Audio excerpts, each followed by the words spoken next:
পাকিস্তানের বালুচিস্তানে একটি ট্রেনকে হাইজ্যাক করা হয়েছে। বালুচ লিবারেশন আর্মি এই ট্রেনটিকে হাইজ্যাক করেছে। জাফর এক্সপ্রেসকে লক্ষ্য করে পরপর গুলি চালানো হয়, আগ্নেয়াস্ত্র দেখিয়ে হাইজ্যাক করা হয়। সেই সময় জাফর এক্সপ্রেসে 500 জন যাত্রী ছিলেন। শতাধিক যাত্রী পাশাপাশি একাধিক সেনাকেও পণবন্দি করা হয়েছে।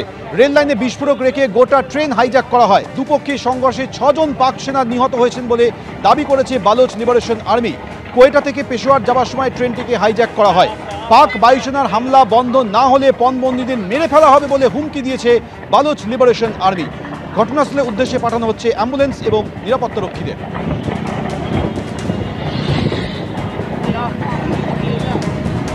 ট্রেন হাইজ্যাক করাটা একটা অভিনব পদ্ধতি নিয়েছে, কিন্তু বালুচ লিবারেশন আর্মি আজকের থেকে না, বেশ কিছুদিন ধরে পাকিস্তানের বিরুদ্ধে কাজ করছে এবং তারা একটি আলাদা দেশ চাইছে। এবং জাস্ট ফেব্রুয়ারি মাসে, মানে আজকের থেকে ধরুন 20 দিন আগে, পাকিস্তানের এমপি ফজলুর রহমান তিনি ন্যাশনাল অ্যাসেম্বলিতে দাঁড়িয়ে বলেছিলেন যে আগামীকাল যদি বালুচ লিবারেশন আর্মি বা বালুচিস্তান স্বাধীনতা ঘোষণা করে তাহলে ইউনাইটেড নেশন এদের আলাদা কান্ট্রি ডিক্লেয়ার করে দেবে এবং আমাদের ওপর আরেকবার 1971 হবে। এটাতে আমি আশ্চর্য হয়েছি না, বাট অভিনব পন্থা যে ট্রেন হাইজ্যাক করেছে সেটা একটা অভিনব পন্থা। এবার আমরা দেখছি কি হচ্ছে এর উপর। বাট পাকিস্তানকে এখন নিজেদের দেশ সামলাতে হবে এবং ভারতের এত বছর ধরে ভারতবর্ষের কে নাস্তানাবুদ করবার চেষ্টা থেকে দূরের থেকে নিজেদের ঘরটাকে সামলাতে হবে।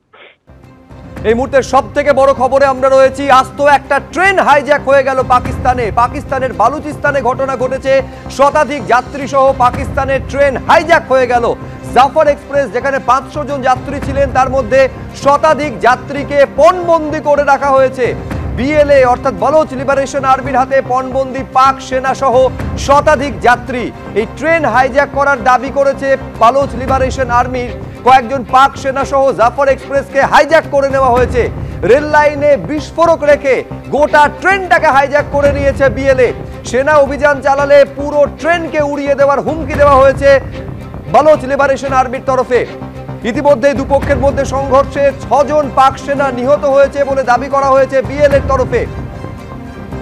এই যে জাফর এক্সপ্রেস কোয়েটা থেকে পেশোয়ারের দিকে যাওয়ার সময় এই ট্রেন হাইজ্যাকের ঘটনা ঘটেছে। 500 জন যাত্রী এর মধ্যে ছিল বলে জানা যাচ্ছে, যার মধ্যে 100 জনকে বালুচ লিবারেশন আর্মি তারা পণবন্দি করে রেখেছে।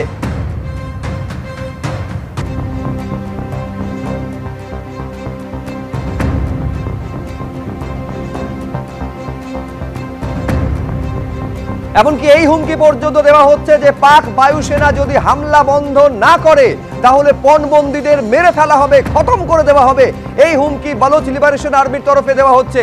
কোয়েটা থেকে 125 কিলোমিটার দূরে এই ট্রেনকে হাইজ্যাক করেছে বিএলএ।